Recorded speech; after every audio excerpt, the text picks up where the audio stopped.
Umpire Mag feed, and I can't wait to go across the pond to listen to Across the Pod, fresh out of Wales. Special stuff. Cheers. Hello everyone, Andy here, and here's what you can look forward to in today's episode. In today's episode, in Team Season Preview 2 out of 32 this off-season, I was joined by at Sleep at Work's Sam Andrews as we look ahead to the Los Angeles Rams' upcoming campaign. I once again praised the work of Rams GM Les Sneed. You just can't ever write off Les Sneed. Sam has one area of concern going into the season. There's not major concerns, but there is a little bit, is around the linebackers. And much more, as Sam predicts his team's overall record in our win, loss or tie segment. Hope you all enjoy. Do you think that Donald is going to return to the Rams?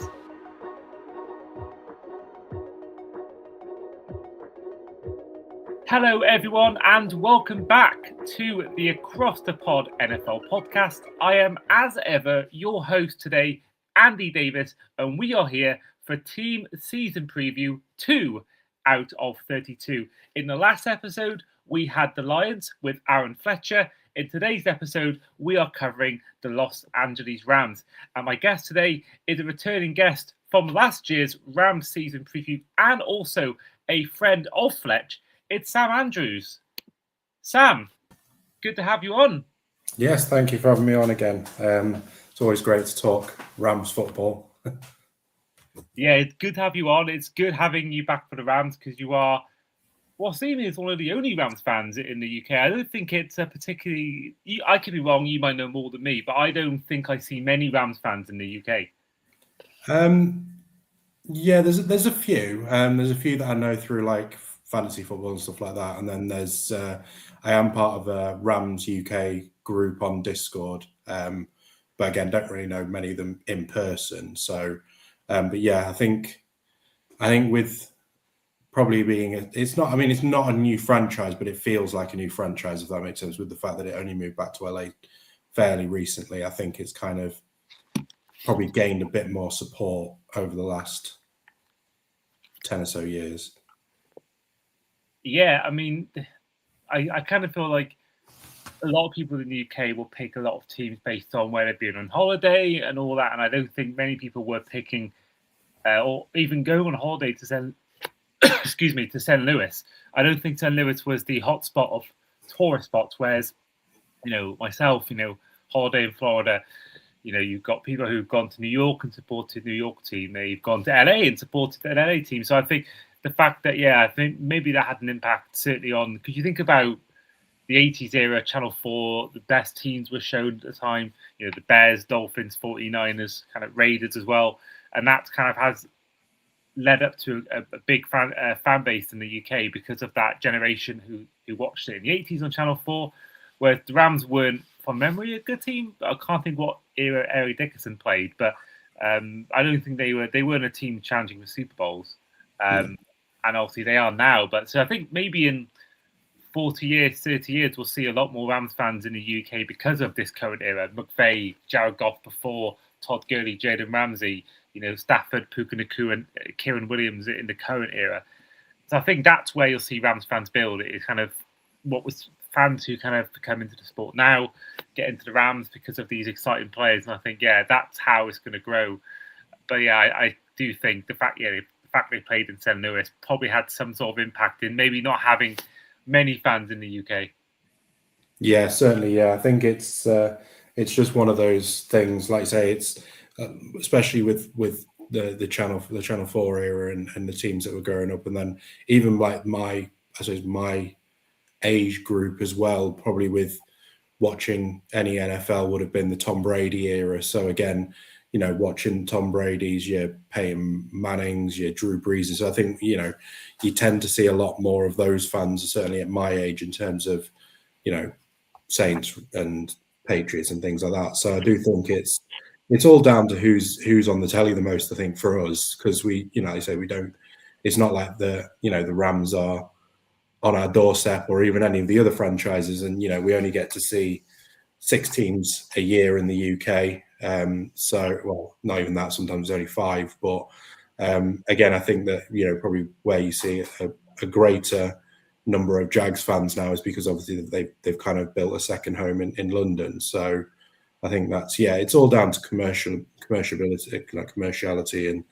and that's why we see a lot of the Raiders, because again, the Raiders merch was over in London quite a lot when I was sort of trying to pick a team as well. So it was sort of, you saw them and the Patriots and things like that. So not so much of the Rams stuff. Although there are 3 famous UK Rams fans. You've got Hannah Wilkes, who was well known if you watched NFL on Sky. Ali McCoist is also a Rams fan. Even went to a trip with Neil Reynolds and Vernon Kay and Darren Fletcher. Went to watch the Rams play. And also Molly from the Saturdays is also a Rams fan. Didn't know that one. I don't know whether she still watches it. She kind of went to London one year, got into the Rams, and I've not heard her talk about it in a while. But as of 2020, she's a Rams fan. Oh, and also, again, this could be a loose link. Jay from the In-Betweeners did a vlog, a Christmas vlog, where his Christmas present was a Jared Goff Rams jersey. Oh, that was in COVID, so literally, I think Jared Goff got traded about a month after he got that jersey. But so a few Rams fans, I think that feeds into the LA factor. But no, we are here to talk all things Rams. As I said before, we did have the Lions in episode 1, or team 1 out of 32, with someone that Sam knows very well in Fletch. But heading on to the ins and outs of the Rams offseason, you traded for the likes of Trent McDuffie.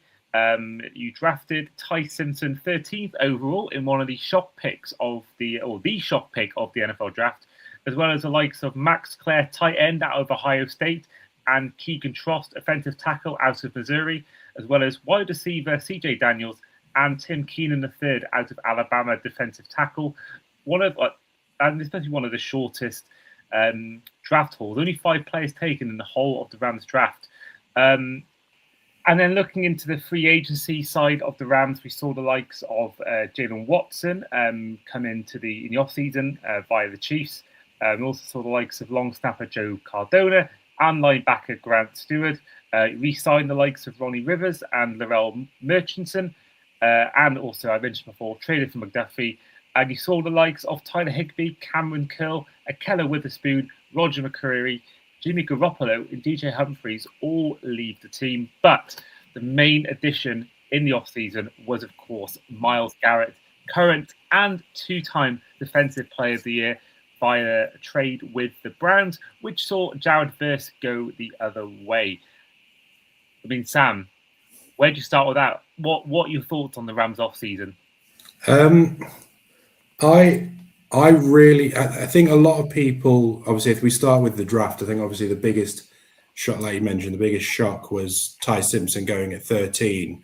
I think you're probably looking most of the, if you go into what was our Discord chat, like a lot of people were shocked. And I think even afterwards they were shocked. Obviously, what didn't help was McVay's death stare to the rest of the world, which didn't help.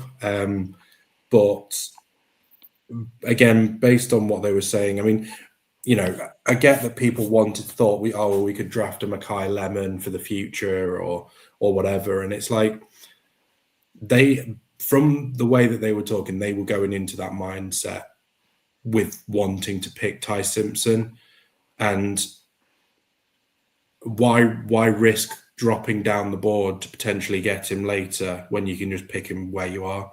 And I get that it's, you can pick up extra picks or whatever, but I think sometimes it's just the sensible thing is to just go and get the guy that you want. And, I think it's going to be, I think we're going to be waiting a couple of years until we see him play a single snap in terms of worthwhile snaps, I think, unless obviously Stafford gets injured. But yeah, I think that's kind of the starting point. I think obviously the move for McDuffie and Watson were brilliant. I think it was one of the key areas we talked about last year, I think, when I came on, was the secondary being really weak. So we fixed that now. I do think, bringing in a long snapper was a good idea because, again, a lot of issues on special teams. And then obviously the Myles Garrett trade was just, when there was the first murmurs, I thought, nah, that ain't going to happen. Browns aren't going to let him go. And then when I saw the trade, I was kind of like, okay, well, then we're all in now. It has to be now. I didn't like the fact that Jared Verse left, I like going the other way, but I get why, because the Browns didn't want to have to give up. They needed a replacement straight away, and Jared Verse isn't a replacement for like in terms of with Garrett, but he's a very good edge rusher, and I think with a few more years he'll develop into a very, very, a very good edge rusher. It's hard to then compare him to Myles Garrett being the best defensive end in the league. People talking about him being the best defensive end ever. It's just one of those things, and yeah, I think we're back to F them picks. So we've done it once, we'll do it again. Yeah, I mean, we shouldn't really ever criticize Les Sneed, because he's proved throughout his whole time as a GM in the Rams just how good of a GM is, and all the moves he's done have worked. I mean, won a Super Bowl, reached another one a few years before that, reached multiple NFC championships, playoffs most years. I think all but that 1 year you had after winning the Super Bowl. Literally, I don't think you can ever really fault it. And I think there was kind of a similar discussion around when the Falcons took Penix. There's that thing where you probably not going to get a chance to draft that low again, because they only got that pick via the trade they had last year, which let the Falcons take James Pierce Jr. And obviously, as a result of the Falcons' record, they had that pick for take Simpson. And with what's happened with James Pierce, I mean, it looks even more of a masterstroke getting that pick or trading it away to give them James Pierce. But I think, for them, the difference with this and the Penix pick is that there's a lot more flaws with the Falcons roster at that time and now.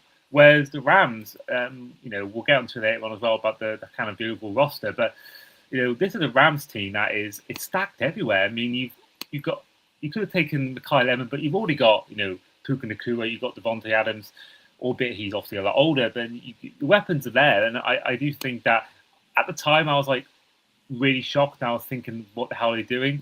But the more I think about it now, and after watching McVay talk about it on the podcast Wrestling with the Boys, I think there's logic behind it. And I think, like I said before, you just can't ever write off Les Sneed.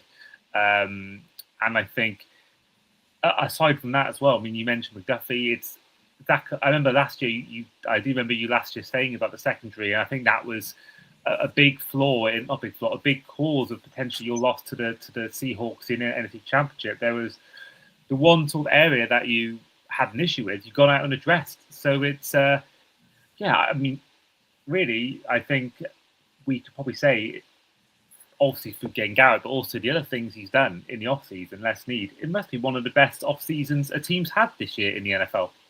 Yeah, I think it doesn't get the credit it deserves. I think people seem to be completely overshadowing what we've done in the offseason with that Ty Simpson pick. And I think if you take that pick out aside, I mean, we brought in another tight end.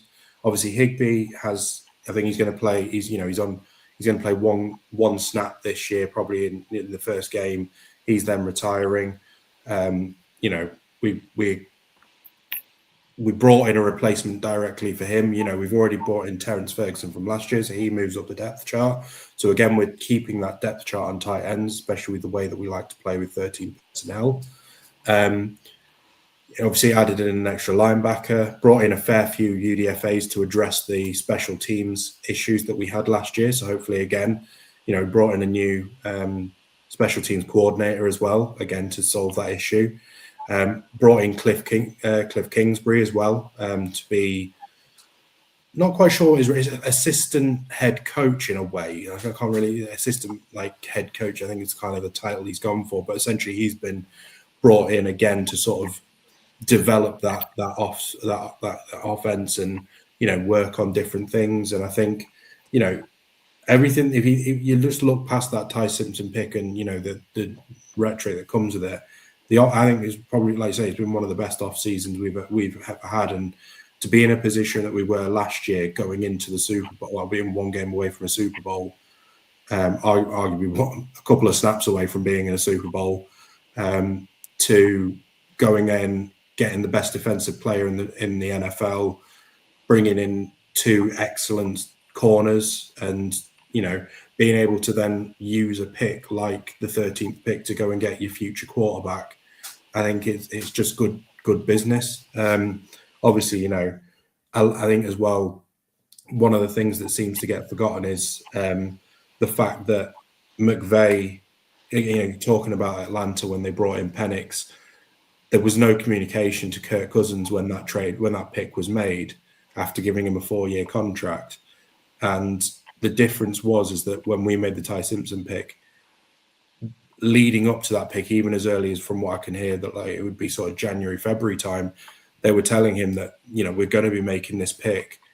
You're not going to like it, but this team is yours until you decide that you're not going to. And then we signed into another 2-year extension, or a year extension on top of what he had left. So, it's future proof in the future, because we are going to be in a position where next year we're going to have to pay a lot of people, and we're going to have to sort that out. So, luckily we're in a good position next year where we're going to probably have around 85 million spare cap to use, which obviously, again, a lot of that cap was tied into Stafford. And again, I'm sure if Stafford decides to stay another year and we've got Garrett, I'm sure they'll be rejigging a contract to make sure we can then use that on people like Puka. So, yeah, I think it's the one thing that's the constant is we can, in McVay and Sneed, we trust. Like, you just got to trust the process with them, and like I say, 9 times out of 10 they get it right. Mm. And that's trust the process. You can tell you're an Arsenal fan when you say things like that. Yeah. I've been patient enough with Arsenal. I can be patient enough with the Rams as well. But at least they won something a few years ago, I suppose. Whereas probably a lot harder to trust the process when you've not won a league in that long. But no. Well, we mentioned ins and outs, and there is one elephant in the room. Now, we are recording this on Thursday, July 16th. It is going to be released on July 22nd at 8 a.m. News could break between now and then, but there's continuing reports going around that a certain Aaron Donald returned to the Rams. So TMZ have posted a tweet 5 days ago with a video of Aaron Donald being spotted at the team's practice facility. But also James Palmer has said that Aaron Donald is putting himself through the football workout he used to dominate to see if he could still do them after not playing football for 2 seasons. Alan Schefter, that's 2014. I found a tweet from Schefter talking about Aaron Donald. But no, there is way more. So there's clips on social media about him working out. The consensus seems to be, the chatter seems to be that Aaron Donald could be about to return to the NFL. You mentioned Garrett being one of the best defensive ends ever. There's argument that, I think, me personally, behind Lawrence Taylor, he's probably the best defensive player of all time. Have the prospect of having him and Garrett, when the Rams, for me, were already my pick to win the Super Bowl before the Garrett trade went down. Then the Garrett trade's gone down. Obviously, getting the cornerbacks in the secondary. But then adding Aaron Donald, where, yeah, he's going to be older, he might be a bit rusty, but even Donald on 60% snaps, that's going to be just dangerous for the NFL. That's going to be dangerous. I mean, there's an argument to make that maybe there'll be too many cooks in the kitchen. It might be too many names, and kind of almost getting too hyped, and you're going to get let down. But this is surely going to be unfair to the league. How do you think that Donald is going to return to the Rams? I think it all depends on how the next few weeks go leading up to the season, and once OTAs fully start going into swing, because I think one of the big things that I read when he came in is that obviously with him coming into doing practices and trying to get up to speed and stuff, he doesn't want to return from, again, the words that I can't remember who used it, but the words they use is he doesn't want to come back as the Aaron Donald, a 30 cent to the dollar Aaron Donald that left at the end. He wants to return as the Aaron Donald that retired when he did. Now, can he get up to that speed? I'm not sure, but and he doesn't want to be one of these. And I think it's already been sort of mentioned that it's unlikely if he's going to come back that he's going to be wanting to be on a snap count. He's going to want to play as much as he possibly can. I think if he can get up to speed, I think he'll come back. No problems. It may not be from week one.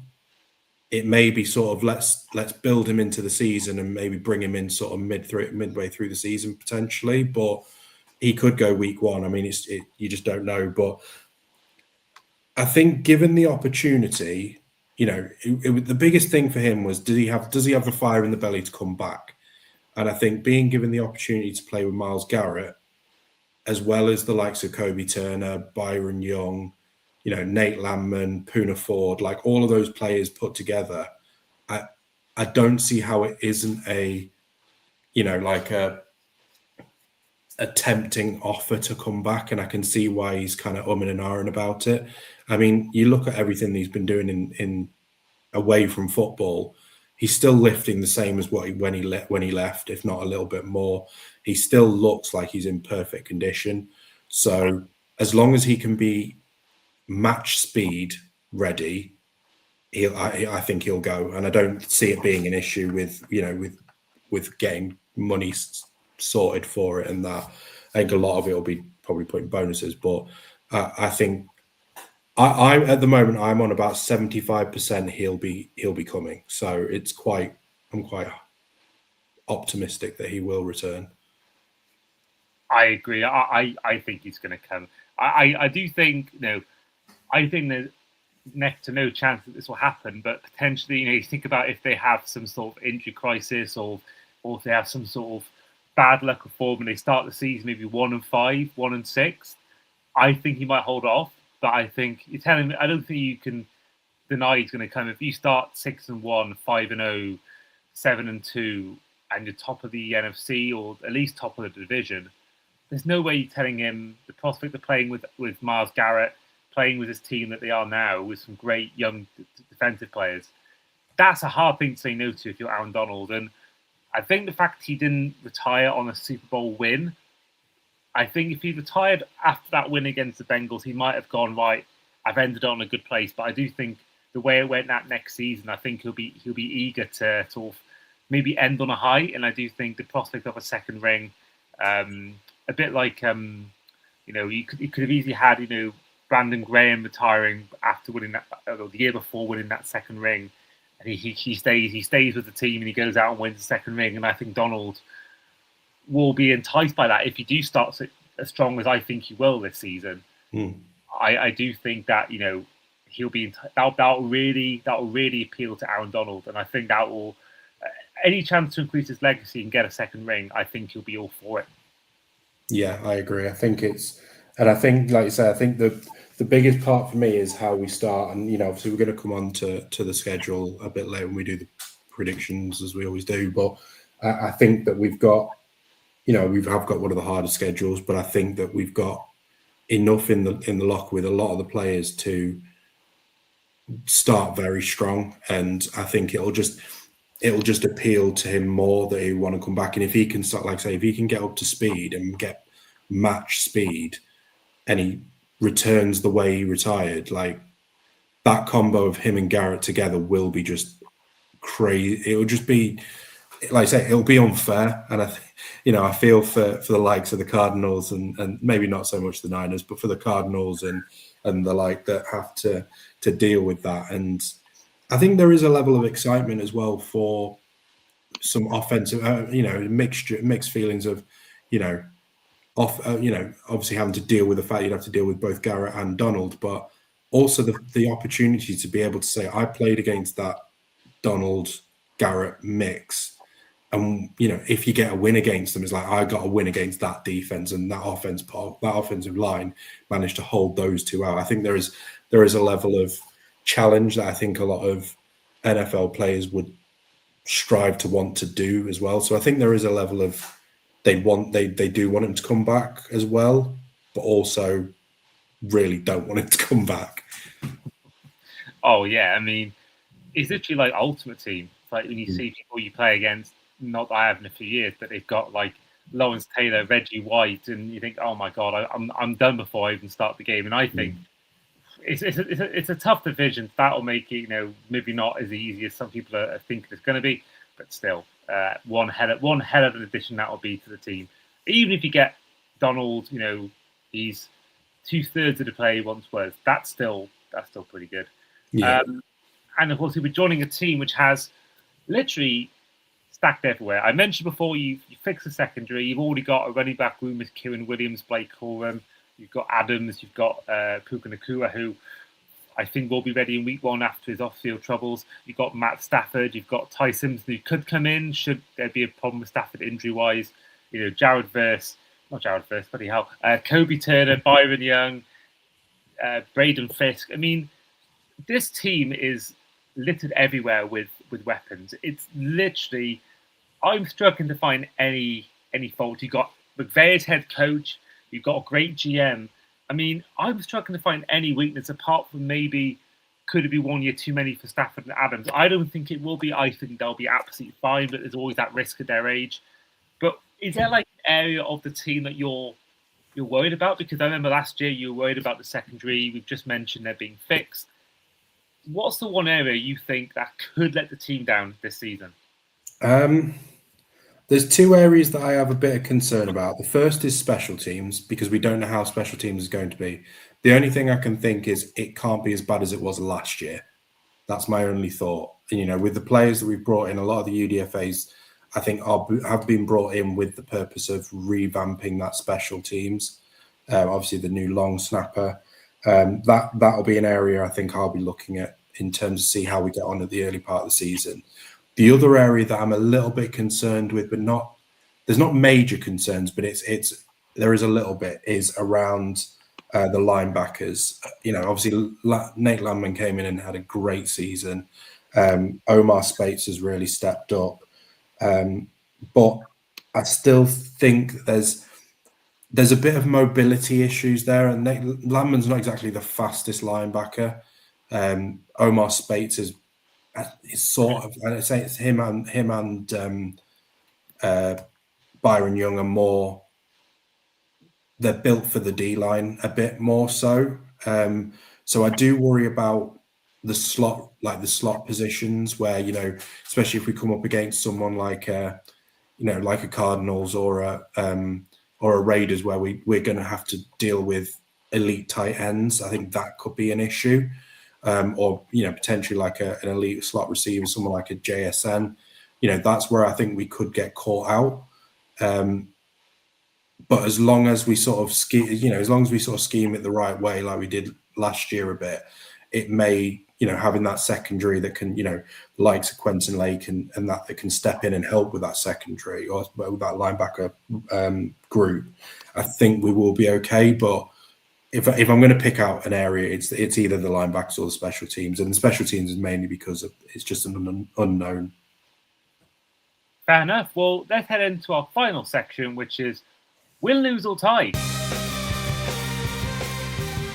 So the Rams went 12-5 in 2025. Sam, you were on for last year's season preview. Do you by chance remember what your prediction was a year ago? I have a feeling it was 12-5. It was. You were bang on with your prediction. It was 12-5. So, you were one of the few that got theirs exactly right. So, congratulations, first of all. You got that right, and you'll be hoping to make it back-to-back correct predictions. Hopefully so. I think there was a few games I got wrong, the actual results, but I think overall, I was fine. Well, this time round, so in week 1, you start off in what is a first for the NFL, the first ever game in Australia, and a game that also is meant, because it's been played on the Thursday in the season opener, it means now we'll have the first ever Wednesday season opener in the entire league when the when the Seahawks take on the Patriots. But it is on Netflix and is in the Melbourne Cricket Ground, a game that I will be hopefully in attendance for. I've got my flights booked friend of mine lives in Sydney, so kind of making it about that. But towards the end, I'll go and take a flight to Melbourne, and if I get lucky enough to be able to go and get tickets or work at it, I'll be hoping to be there. So exciting stuff for all. Well, I think it's more exciting for the Rams than the Niners. I think the Niners have expressed their frustration with having to play in Melbourne as well as play in Mexico later on in the year. But what a game to start off with. A divisional rivalry, 5:35 p.m. I believe that is in the UK. But this thing, oh no, wait, that's the American time. In the US, it's 5:35 p.m. It's 10:35 p.m. in Australia. Sorry, 10:35 a.m.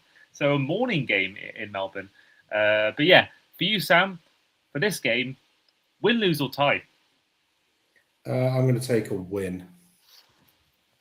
Okay. So then week 2 is your first official home game in the States as you host in SoFi Stadium the New York Giants. Another win. I think that'll be a relatively easy win. Fair play. Your first road game in the States comes in week 3 as you take on the team you could have very easily played in the Super Bowl if you beat the Seahawks that day, Denver Broncos. I think this will be a tough game, but I think we'll just come. I think it's going to be a defensive masterclass from both teams. I'm going to go with just a win. Okay, so then week 4, you travel once again, this time to Lincoln Financial Field as you take on the Philadelphia Eagles. I think because... Yeah, is that Lincoln Financial? I think we'll finally get a win. I think it's one of the bogey teams we've not been able to beat over the years. I think this will be the time we actually manage to get the win. Well, week 5, you're back at home, this time taking on the Buffalo Bills. I have this one as a loss. Okay. So week 6 is the division rivalry, your first of the season in the States as you host the Arizona Cardinals. Easy win. Yeah. Unfortunately, I think the Cardinals are going to be the whipping boys of the division again. I think of the whole league personally. I think they are. Quite possibly. I think they're the favourites for the number 1 pick already, aren't they? I mean, if they're not they're not in the top 3 picks in 2027 draft, I'd be shocked. There'll be some sort of breakout season from Jeremiah Love or Marvin Harrison, or I think the fact they've got Brissett holding them out for more money is a sad indictment of maybe where the franchise is at. Yeah. Week 7, you're back on the road, this time to the Las Vegas Raiders. I think this will be a win. Fair play. I think that's an easy one to predict. Week 8 is a home game against the Los Angeles Chargers. Well, I say home game. More Home like game for both. Yeah. Yeah, I think this is the first time we've played the Chargers in a regular season game as both teams obviously being in SoFi. Really? Oh my goodness! I think it is. I could be wrong with that, but I think it is. But I think we'll just about get a win. Okay, so that means going on to week 9, it's a road game to the Washington Commanders. Yeah, unfortunately, I think the Commanders might be one of again down the bottom end of the table for next year. So yeah, another win. Okay, a battle there of the 2 most recent teams to lose a NFC Championship game. Week 10, you play the Cardinals again, but this time on the road. Yeah, it's another win. We'll do the double on them. I think it's a fact as well that they have got one of the toughest schedules as well as this. They've got a poor roster anyway. They're in a tough division where they've got to play these 3 teams twice a year. But then add in the fact they got the hardest schedule in the entire league. That's rough on the Cardinals. That really is. And we obviously will have our Cardinals season preview later in the off season. And I think they're going to be. I'm intrigued how they're going to view the season in their win, loss or tie, because I don't think even the most optimistic fan of the Cardinals can be thinking anything more than 5-6 wins, and that is a stretch. That 5-6 wins is a real stretch. I don't think they get more than 3. But week 11 is a bye. So week 12, you are playing on. I think is it on Thanksgiving. I'm not too sure. It's late November. It's the first ever pre-Thanksgiving game. Yes, that's the one. It's the Thanksgiving Eve. Is it Thanksgiving Eve? Yeah, Thanksgiving Eve. First ever Thanksgiving Eve game against the Packers. Oh, that's that'll be great. I'm looking forward to that. But yeah, no, it's going to be. I think as well for us UK fans, that's on at 5 p.m. in the US. That's 10 p.m. in the UK. That's not too bad staying up, but also it's a 1 a.m. game for us. Oh my god, I'm thinking of the LA time. Time. So that's going to be literally. I tend to watch my games in the morning that are on that time of day. I'm going to be watching on the way to work on my lunch break this game between Packers and Rams, and then on the bus home from work, I'm going to be watching the first Thanksgiving game, and then the whole. That's going to be that plus the rest of the games that day. That's going to be a hell of a. That whole week is going to be an amazing week for football because you'll have you've got the Packers Rams the Wednesday night, Thursday morning. I think is it the Lions Bears is the first game on Thanksgiving, and then it's Cowboys Eagles. Cowboys Eagles, and then I think there's another one that's like Chiefs Bills. I think it is. Yeah, that's unbelievable. And then you have rivalry weekend for all the college fans as well. That on the Saturday. And then just your regular games on the Sunday. So it's going to be the perfect week for any NFL and college football fan. Oh my God! So who are the Gators playing? Is it the Seminoles? Gators Seminoles, yeah. You'll have the Gators Seminoles. You'll have Texas against Texas A&M. You'll have Ohio against Michigan. There's going to be some absolutely fire games that weekend.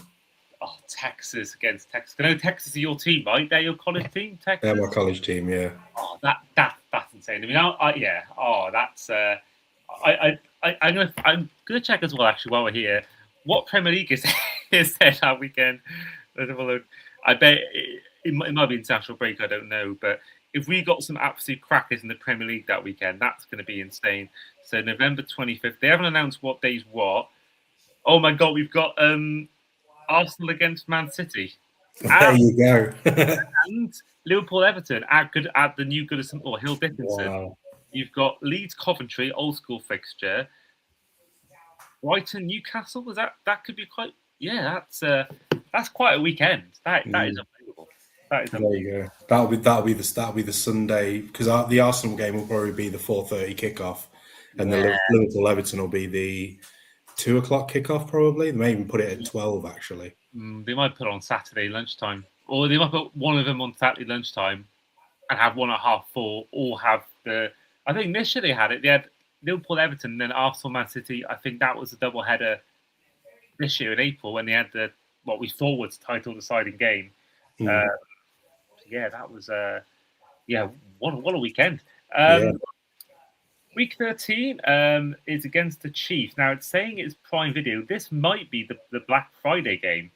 Rams against Chiefs. But either way, win, lose or tie. I think this will be a win. Okay. I seem to have missed one. I've got 10-1, but you've played 12 games. Packers, did you win or lose that one? Win. Okay, that's fine. That's 11-1. I didn't actually tell you what I'd done with that one because we were too busy looking at the week. I thought I thought I was going crazy. I thought I just not listened or not heard it right.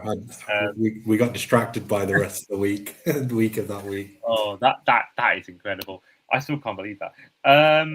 Week 14 is on the road for the first time since week 10 as you take on the 49ers. I think we may lose this one. We usually, I know the last couple of years we've done the Niners over twice, but I think that this could be one where, we've gone on such a run. And I think, after playing both the Packers and the Chiefs, we'll get a bit beaten up and then having to then go to the Niners. I think it will just be one of those sort of step too far sort of things. Yeah, fair. Well, week 15, you are playing at home for your penultimate home game of the regular season as you host the Dallas Cowboys. I think we'll beat the Cowboys at home. Okay, so that is going into week 16 as you travel to the Seattle Seahawks. Yeah, I think we could lose this game. I think, going at this time of year, it's going to probably be quite wet over at Lumen Field.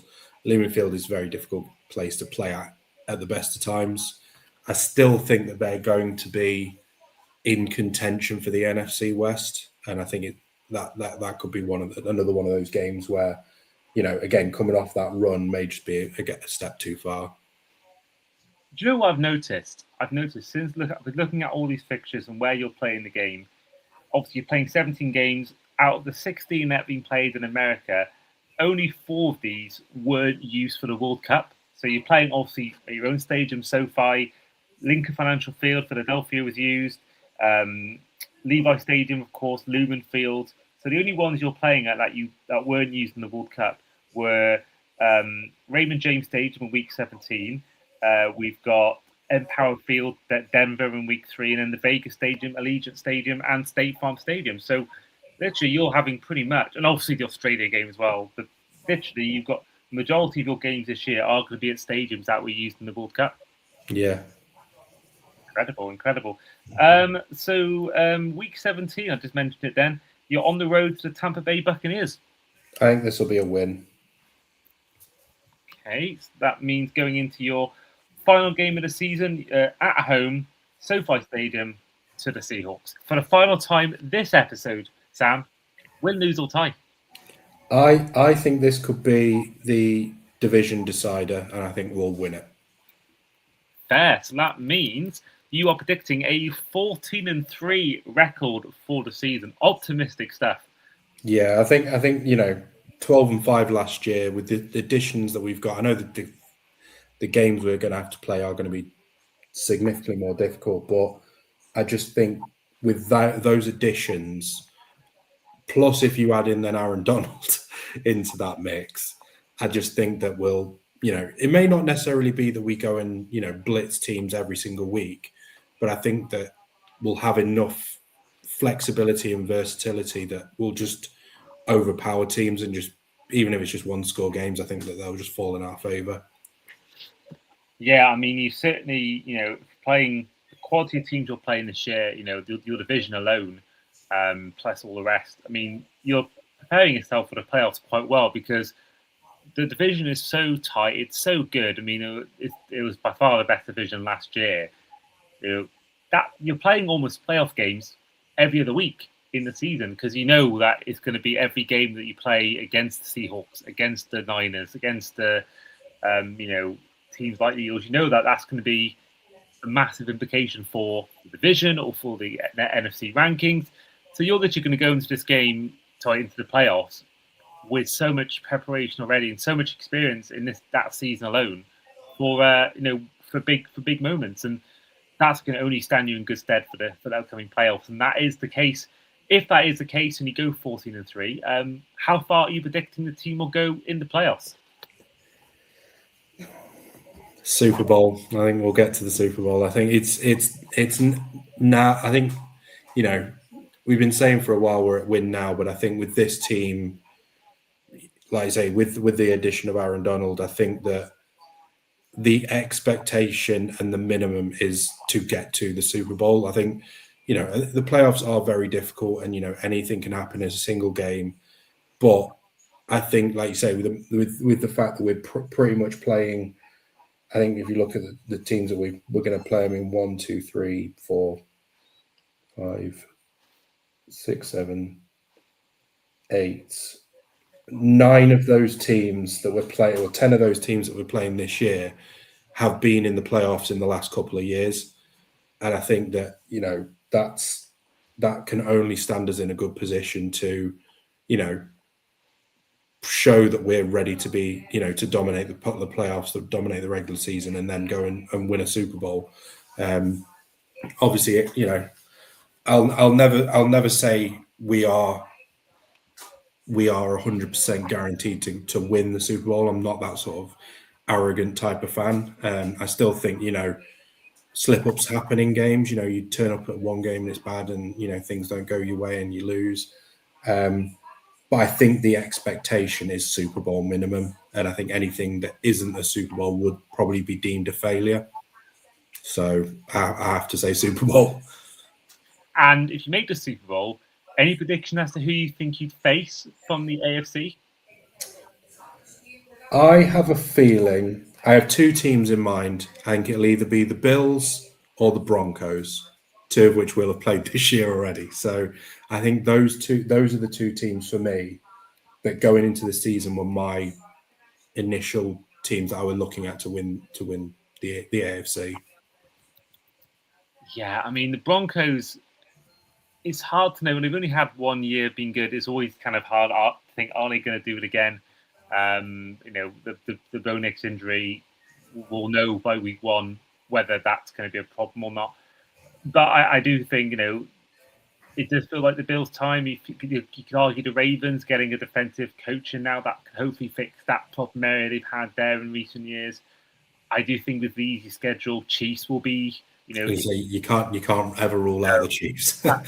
No, exactly. They're a team that you just cannot rule out, and I think the fact they've traded away Tyreek Hill and won back-to-back Super Bowls after doing it shows they can't really ever be doubted.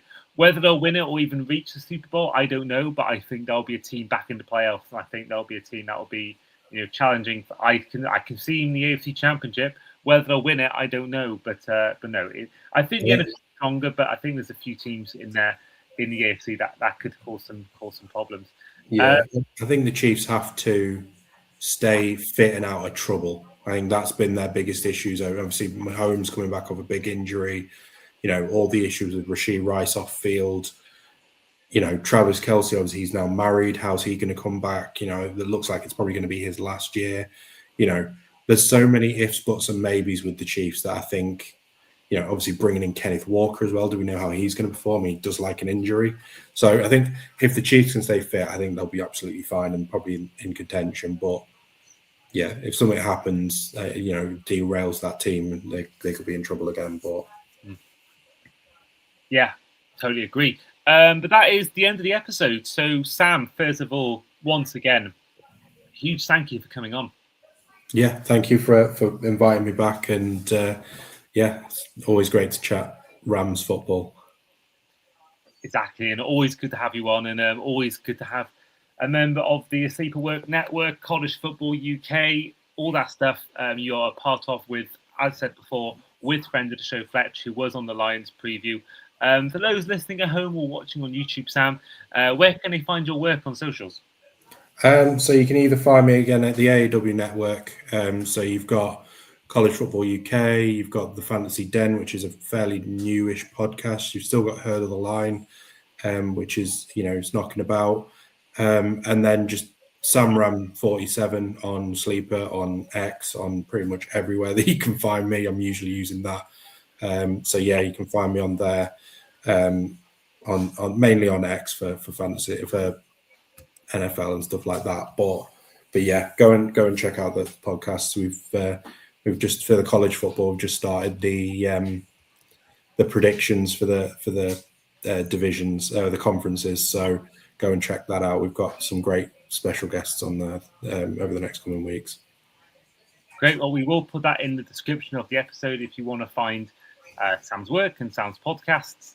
But in the meantime, this has been the Across the Pod NFL podcast, our Los Angeles Rams season preview and team season preview 2 out of 32 this offseason. I have been, as ever, your host today, Andy Davis, and don't forget to use code Andy5 at checkout on fantasygameday.app.